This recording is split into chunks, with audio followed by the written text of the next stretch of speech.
ఇప్పుడు నేను 1 మంత్ బేబీకి కుల్ల కట్ చేస్తున్నానండి. నేనైతే బ్లౌజ్‌లో మిగిలిన క్లాత్ ఇలా తీసేసుకున్నాను. టోటల్ వచ్చేసి 30 ఇంచెస్ ఉంది లెంత్. వెడల్పు వచ్చేసి 6 ఇంచెస్ సరిపోతుంది. 6 లేదా 6½ సరిపోతుందండి.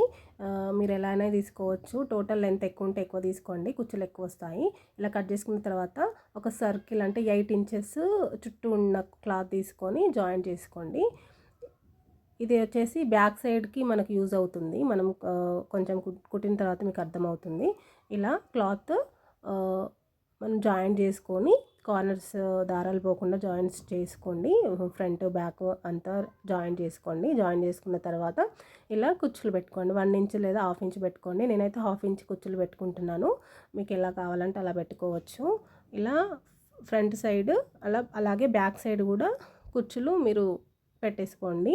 ఫ్రంట్ అండ్ బ్యాక్ కుచ్చులు పెట్టేసుకోండి. ఇలా ఈజీగా అంటే ఈ కుల్ల వచ్చేసి 1 మంత్ నుంచి 3 మంత్స్ వరకు వాడుకోవచ్చండి పిల్లలకి. ఇలా కార్నర్స్ ఇలా కట్ చేసుకోండి. నీట్గా వస్తుందండి. ఈజీగా ఇంట్లోనే మనము కుల్ల ప్రిపేర్ చేసుకోవచ్చు. బయట కొనాల్సిన అవసరం లేదు. ఈ కుల్ల అయితే కంఫర్ట్గా ఉంటుంది బేబీస్కి. ఇప్పుడు ఫ్రంట్ వచ్చేసి 12 ఇంచెస్ ఉండాలండి. 12 లేదా 12½ ఉండాలి. అండ్ ఫ్రంట్ వచ్చేసి 12½ బ్యాక్ వచ్చేసి 8 ఇంచెస్ ఉండాలి.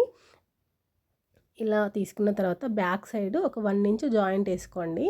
కార్నర్ తీసుకున్న తర్వాత 8 ఇంచెస్ మనం ఒక క్లాత్ తీసుకున్నాం కదా రౌండ్ షేప్లో, ఆ రౌండ్ షేప్ బ్యాక్ సైడ్ సర్కిల్కి జాయింట్ చేసేసుకోండి. కుల్ల రెడీ అయిపోతుందండి. ఇప్పుడు ఇలా జాయింట్స్ అన్నీ అయిపోయిన తర్వాత లోపల దారాలు కట్ చేసుకోండి. ఈజీగా ఉంటుంది.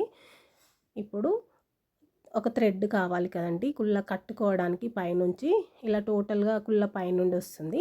ఈ థ్రెడ్ కోసం ఒక 1½ ఇంచ్ తీసుకోండి వెడల్పు. పొడవు వచ్చేసి ఒక 15 ఇంచెస్ తీసుకోండి, సరిపోతుంది. ఇలా నాడలాగా మనం స్టిచ్ చేసుకోవాలి. ఇలా స్టిచ్ చేసుకున్న తర్వాత కుచ్చుల పైనుండి ఈ కుల్లకు జాయింట్ చేసేసుకోవాలి.